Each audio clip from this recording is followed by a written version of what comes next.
दिल्ली में all India education conference का जो जो हो रही है उसके एक मेज़बान जो है जामे हमदर्द है, उसी के वाइस चांसलर डॉक्टर अफसर आलम साहब हैं। हम उनसे जानने की कोशिश करते हैं कि ये जो कॉन्फ्रेंस जामे हमदर्द के कोलैबोरेशन से हो रही, इश्तराक से हो रही है, उसका मकसद क्या है? अफसर आलम साहब, ये जो कॉन्फ्रेंस हो रही है इसका मकसद क्या है? देखिए, ये कॉन्फ्रेंस हो रही है जब एलायंस के लोगों ने हमसे अप्रोच किया कि हम एक एनजीओ बना रहे हैं जो जिसमें नजीब जंग साहब और कुरैशी साहब और जनरल साहब थे, और वो एक एजुकेशन कॉन्फ्रेंस करना चाहते हैं। तो मैंने उनसे पूछा कि आपका मकसद क्या है, तो उन्होंने बताया कि ये मकसद है कि हम, जैसे कि आपको पता है कि साउथ के इंस्टीट्यूशन काफ़ी डेवलप्ड हैं और नॉर्थ में ये चीज़ की कमी है, और न्यू एजुकेशन पॉलिसी अब आ चुका है, और हमारे जो माइनॉरिटी इंस्टीट्यूशंस हैं उसमें टीचिंग और ट्रेनिंग की बड़ी कमी है। तो वो कहते हैं कि जो हम साउथ के अच्छे एक्सपर्ट या जामिया हमदर्द के अच्छे एक्सपर्ट को हम लगाएंगे ताकि वो माइनॉरिटी के स्कूल के जो टीचर हैं उनको नॉलेज को अपग्रेड करें, नई टीचिंग पेडागोगी लाएं। और आपको पता है कि न्यू एजुकेशन पॉलिसी सिर्फ टीचिंग लर्निंग तक महदूद नहीं है, उसमें आउटरीच प्रोग्राम है, कंसल्टेंसी है, नॉलेज अपग्रेडेशन, तो बहुत कुछ है। तो वो चीज़ अलायंस जो है हमारे साथ करना चाहती है। लेकिन जो है हमारे पास जो फीडर स्कूल जो है वो उसकी कमी है, ग्रास रूट लेवल पर काम कम है। तो जाहिर बात है आप कह रहे कि भाई अंडर प्रिविलेज जो है, महरूम जो तबक़ात है, उनको उनकी उठान चाहते हैं, उनको जो है उससे बाहर निकालना चाहते हैं। तो उस सिलसिले में कॉन्फ्रेंस में कुछ होगा?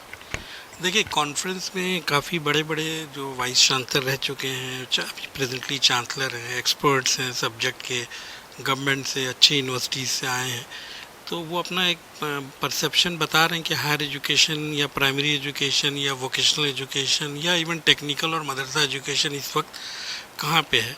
तो इसके जो रिकमेंडेशन आएंगे कॉन्फ्रेंस के, वो डेफिनेटली फ़ायदेमंद तो होगा ही। अच्छा, मुसलमानों के एक तबके में डिस्क्रिमिनेशन के नतीजे में एक वो मायूसी, ये बदजनीसी पैदा हुई है कि हमें तो कहाँ मुलाजमत मिलती है, पढ़ के क्या मिलने वाला, हमारा बच्चा हमारे साथ काम करेगा, हमारा आबाई पेशे में काम करेगा तो हमारे लिए माविन बनेगा, रोज़गार में माविन बनेगा। तो ये कंसेप्ट जो है इसको दूर करने के सिलसिले बेसिक ऑब्जेक्टिव जो आपने सवाल, बहुत अच्छा सवाल पूछा। ये जो आपके अलायंस जो बना है, इसका मकसद यही है कि हम देखिए, हम सिर्फ क्रिटिसाइज़ करेंगे तो कुछ होगा नहीं। तो हमें ऑप्टिमिस्टिक बनना पड़ेगा, पॉजिटिव बनना पड़ेगा।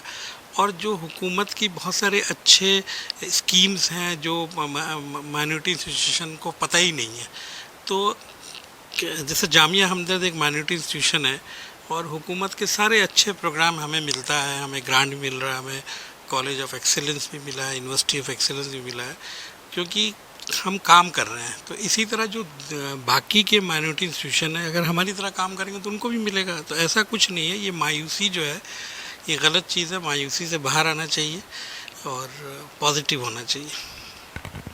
मेरा एक सवाल ये भी है कि आप एक बड़े इदारे के जो है, नॉर्थ में एक बड़ा इदारा है, एक इसकी एक मिसाल बन गया है, एक मिसाली नमूना बना है, उसके वाइस चांसलर है, उसके ज़िम्मेदार हैं। आपकी क्या तजुर्बात है नॉर्थ और साउथ के हवाले से, इस हवाले से, क्योंकि आप साउथ में भी बहुत मरतबा जाते हैं? देखिए, एक्चुअली मैं नॉर्थ का हूँ, तो ज़्यादातर जो सरकारी कमेटी होती है वो मैं साउथ में जाता हूँ, मसलन चेन्नई, बेंगलोर, केरला, आपका हैदराबाद। तो डेफिनेटली साउथ के लोग हमसे ज़्यादा वेल डेवलप्ड हैं। अभी अगर आप डेटा देखेंगे तो पूरे नॉर्थ में, इवन ईस्ट को हम जोड़ दें, पूरे नॉर्थ और ईस्ट मिलाकर 60 इंस्टीट्यूशन नहीं है आपके अच्छे, लेकिन वहाँ 1200 से 70 इंस्टीट्यूशन है जो काम कर रही है। करीबन 200 साल आगे बढ़ चुका है।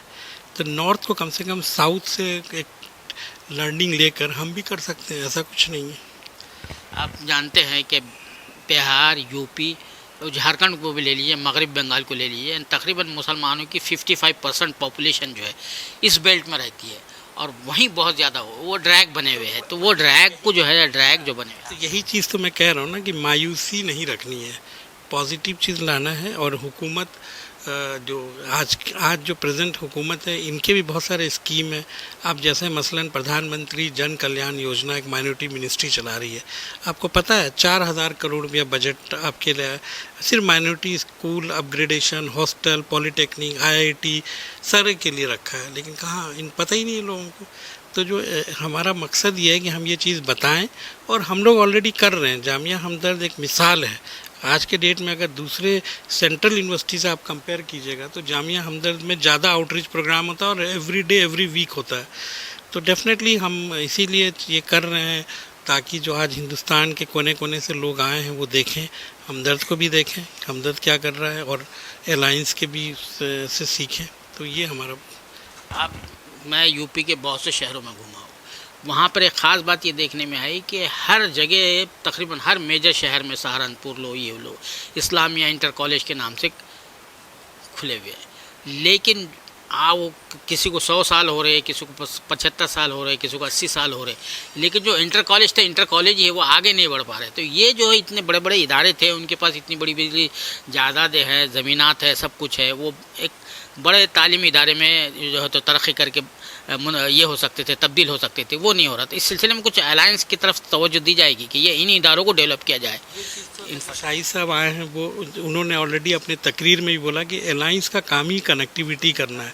जो साउथ के अच्छे काम है उसको नॉर्थ में बताना है, मदद करना है। दिल्ली में एक ऑफिस होगा इनका जो हेल्प करेगा। तो आपने जो सवाल किया कि सहारनपुर और मेरठ और यहाँ पे कॉलेजेस हैं, तो 100 ईयर्स हो गए हैं, लेकिन सबसे बड़ा प्रॉब्लम है माइनॉरिटी स्कूल में, अगर आप देखते होंगे तो यहाँ पे एक इंस्टीट्यूशनल प्रॉब्लम जो है वो मैनेजमेंट का है। जो मैनेजमेंट में एक सेल्फ ईगो और गलत फहमियाँ ज़्यादा हैं। तो अगर साउथ में आप देखेंगे, हाँ, तो ये चीज़ साउथ में नहीं है। तो साउथ में आप देख के कम से कम इस चीज़ों को तो आप सीख सकते हैं और कर सकते हैं।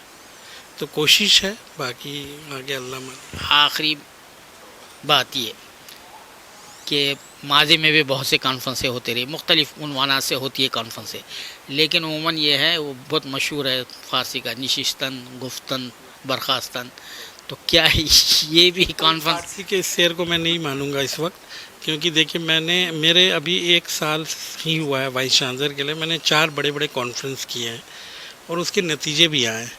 तो हमें उम्मीद है कि इस तरह के कॉन्फ्रेंस होने से काफ़ी अच्छे नतीजे निकलेंगे। और आपको तो पता है हकीम साहब का ये इदारा है, हकीम साहब ने कैसे इस इंस्टीट्यूशन को डेवलप किया, और आज हिंदुस्तान के पूरे दुनिया में जामिया हमदर्द का नाम है। तो कोशिश तो हमारा रहेगा, ये तो मिशन है हकीम साहब का जो हम लोग आगे बढ़ा रहे हैं। तो हकीम अब्दुल हमीद साहब के मिशन के तहत ही हम लोग काम कर रहे हैं। नहीं, मैं अलायंस के हवाले से बात कर रहा था। अलायंस ने अभी हमारे साथ एक जॉइंट प्रोग्राम किया है, लेकिन अलायंस की भी नीयत अच्छी है और वो चाहते हैं कि हम देखिए, अलायंस में जो लोग इन्वॉल्व हैं वो अपने अपने एरिया में बहुत काम कर चुके हैं और बहुत कामयाब लोग रहे हैं। तो उनका भी एक पास्ट माजी का एक्सपीरियंस है और सोसाइटी में उनकी एक रिस्पेक्ट है। तो अगर वो किसी चीज़ के लिए बोलेंगे तो डेफिनेटली लोग उनको सुनेंगे, ऐसी बात नहीं है। क्योंकि अभी मकसद अलायंस का कोई पॉलिटिकल तो है नहीं, टोटल एजुकेशनल है। और आपको मालूम है कि न्यू एजुकेशन पॉलिसी आ रहा है, तो न्यू एजुकेशन पॉलिसी में जो हमारे इदारे हैं वो किस तरह, उनको पता ही नहीं है पॉलिसी में क्या है।